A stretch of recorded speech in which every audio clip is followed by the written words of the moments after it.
皆さんこんにちは、まなみです。今回はこちらのメイクをしていきながらよくいただくご質問にお答えしていきたいと思います。でよくいただくご質問っていうのが、普段ファンデーション何使っていますかとか、お気に入りのファンデーションありますかっていうご質問と、あと生活習慣で気をつけていることありますかっていうご質問をたくさんいただいていたので、メイクをしながらお答えするのが難しくて、この3つだけにはなってしまうんですけれども、お答えしましたのでご覧いただけたらと思います。目代わりでおすすめの商品も本当に少しだけなんですけれどもご紹介しましたので、少しでもご参考になれば嬉しいです。で、今イントロを撮り忘れていて急いで撮影しているんですけれども、ピアスと髪型少し違うかもしれないんですがご了承ください。はい、それでは早速ご覧ください。どうぞ。はい、それではメイクを始めていきます。まずベースメイクに入る前にこちらのメンソレータムのリップケア BLN を使っていきます。これは全然ベタベタしないので、これからの夏でも使いやすいんじゃないかと思います。私冬はこちらメルティークリームリップを使うことが多いんですけど、これよりは無香料のものが好きなんですが、ちょっとベタつく感じで保湿っていう感じなので、これからの時期に使うのであればこちらをおすすめします。はい、で日焼け止めを使っていくんですけど、紫外線予報ノンケミカル UV ジェル F SPF30 の PA3 プラスを使っていきます。今日焼け止めの動画を作っている最中なので、もう少しお待ちいただけたらと思います。匂いは無臭で、こういう普通に白いジェルの日焼け止めです。今目変わり中じゃないですか。で目変わりでおすすめしたいものがあって、とりあえず敏感肌の方は一度こちらを試していただきたいなっていう個人的におすすめの商品なんですけど、ダーマトリーのハイポアレルギー歯科ジェルクリームです。クリームとジェルクリームがあるんですけど、今の時期であればジェルクリームの方がおすすめかなと思うのでこちらお見せしたんですけど、敏感肌でクリームがベタつくのが苦手な方におすすめしたい商品です。で今日焼け止めこすって塗ってるんですけど、本当はタッピングするように広げていくのが肌への負担がなくて一番いいそうなんですけど、結構時間がかかるのでいつも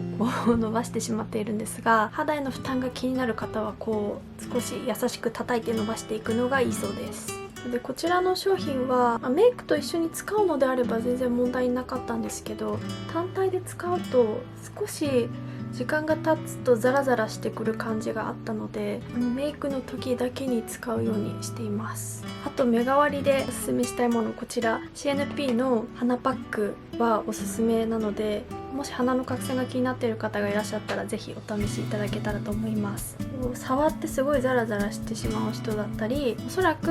お風呂上がりに白い角栓が見えている方だと結構たくさん取れるんですけど、それ以外の方だとちょっと取れないかもしれないんですが、こちらの商品もおすすめです。この前試した動画アップしているので、カードと概要欄の方にリンクを貼っておきたいと思います。でファンデーションはですね、こちらの MIMC ミネラルリキッドファンデーション103番ベージュ SPF22PA2 プラスを塗っていきます。一回ここを押して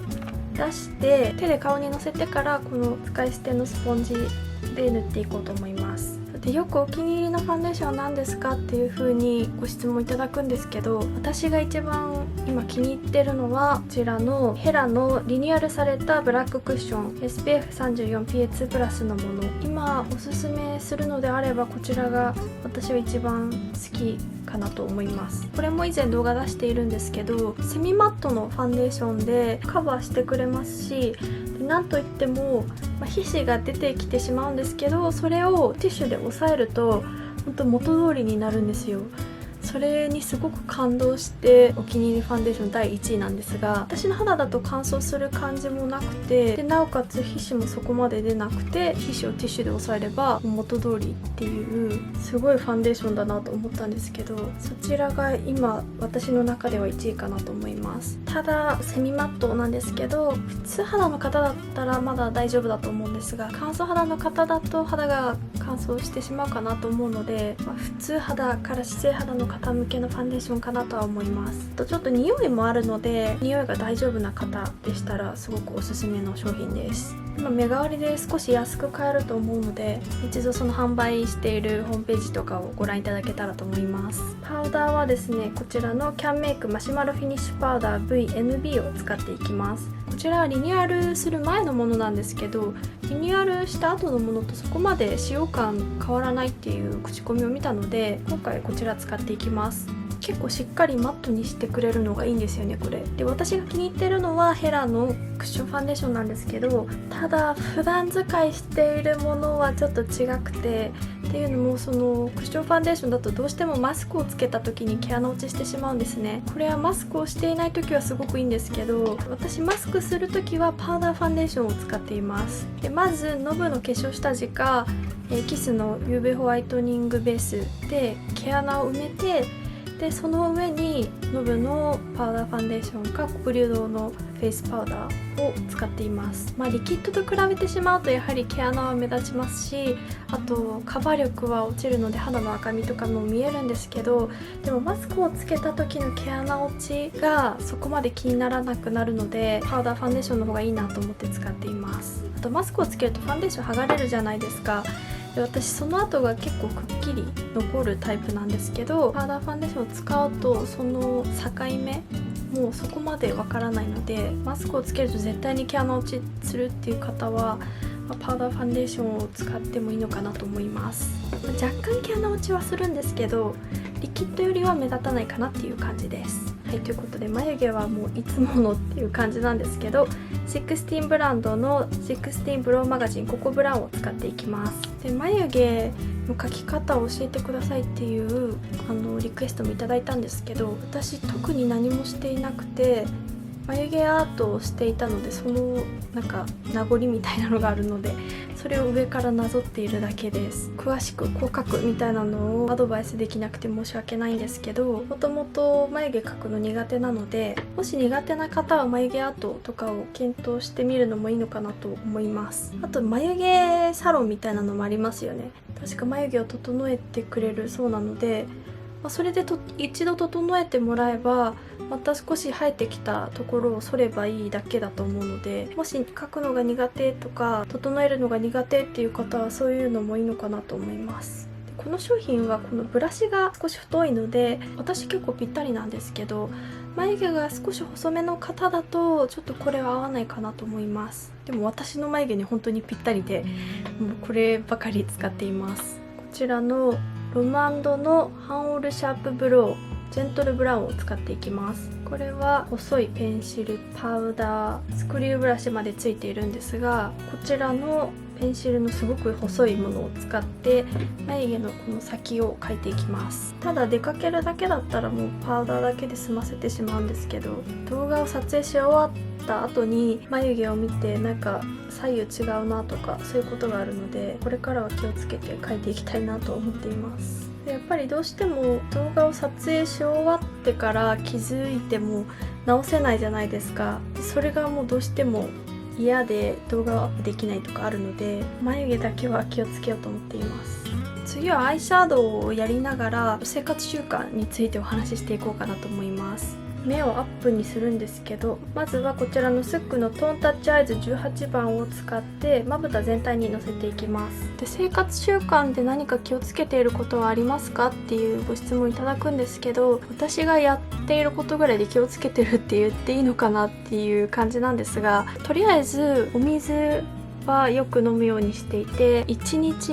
1.5リットルぐらい飲んでるかなと思います。あまり飲みすぎるのも良くないそうなんですけど、身長に合わせて飲む量は変えた方がいいかなっていう感じで、私とりあえず 1.5 リットル飲んでいます。なんかお水だけではなくて緑茶だったり紅茶だったり飲むんですけど、メインはお水ですかね。私目の下にパウダーを塗り忘れていたんですけど、先ほどのキャンメイクのパウダーを使って目の下をサラサラにしていきます。気をつけていることとしたら、野菜を食べることですね。ヒーミーのアイカラーパレットウォームメイプルを使っていきます。こちらのブラウンを二重幅に塗っていきます。ラタトゥイユとかも好きで食べますし、サラダも食べたり、あとお鍋で野菜を取ったりしています。あとタンパク質を取った方がいいということで、私は納豆、豆腐、あとは魚、あまり食べられていないんですけど魚もと頑張って食べるようにしていて、タンパク質の摂る量を増やしていこうかなと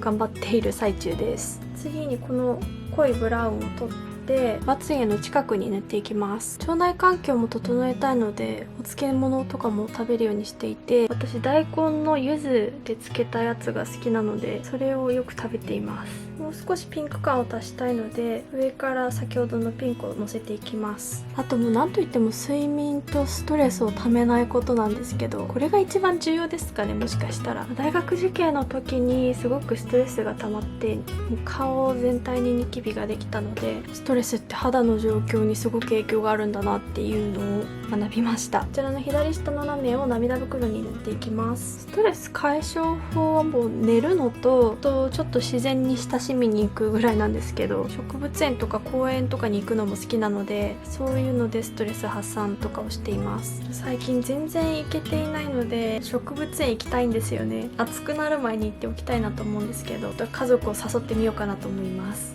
アイライナー忘れていたんですけど、こちらジル・スチュアートのシマクチュールアイズ07番の一番濃いブラウンを取ってアイライン代わりに引いていきます。これはなんとなく引いてるんですけど、影になればいいかなぐらいで。それではビューラーをしてから、こちらのクリオキルラッシュスーパープルーフマスカラ01番ロングカーリングを使っていきます。あとちょっと気を使っていることといえば運動ですよね。私そこまで運動得意ではないんですけど、今週1でジムに行っているのと家で少し筋トレをするぐらいなんですが、運動も大切だそうなので頑張りたいなと思っています。私昔から運動がダメで唯一バレエを習っていたんですけど、それはまあ楽しくて続けられていたんですが、ジムへ行くとなるとどうしても気分は上がらないので、ピラティスとかちょっと試してみたいなと思っています。ただそのピラティスも受けられる場所が結構家から遠いので、それを考えると通わなくなっちゃうんだろうなっていう感じがしているんですけど、でも楽しそうですよね、ピラティスって。でもそういうインストラクターさんがいるものに行けば自分の筋力の限界を超えられそうなので、ちょっと試してみたいなと思っています。あと私ビタミン取っているんですけど、それはもう皮膚科でもらったものを取っているので何のビタミンなのか分かっていないんですけど、ビタミン C とか B とかだと思うんですが、ちょっと後で調べようかなと思います。昔通っていたバレエ教室、家の近くなんですけどの前を久しぶりに通ったらもうなくなっていて、すごくショックだったんですけど、もうなんか私の時代は終わったなっていう感じがします。いろんなところがなくなっていくんですよね。目は完成しました。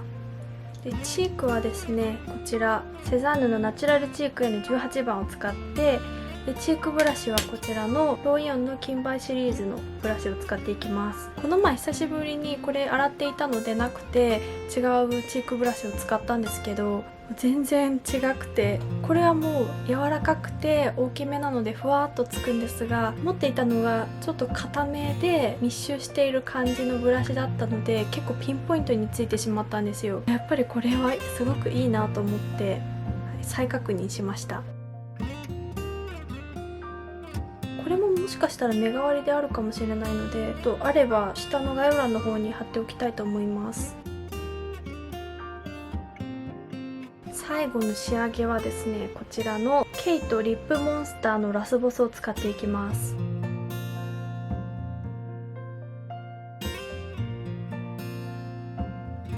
こんな感じのカラーです。で触覚を少し出しておきます。私ここの触覚首とかに当たるのがそわそわしてしまって長時間はちょっと無理なんですけど、少し出しておきます。はい、でご質問にお答えできたの2問か3問ぐらいなんですけど、たくさんご質問をいただく内容だったので今回お答えしました。はい、それではここまでご覧くださりありがとうございました。ぜひチャンネル登録と高評価をお願いいたします。それではまた次の動画でお会いしましょう。バイバイ。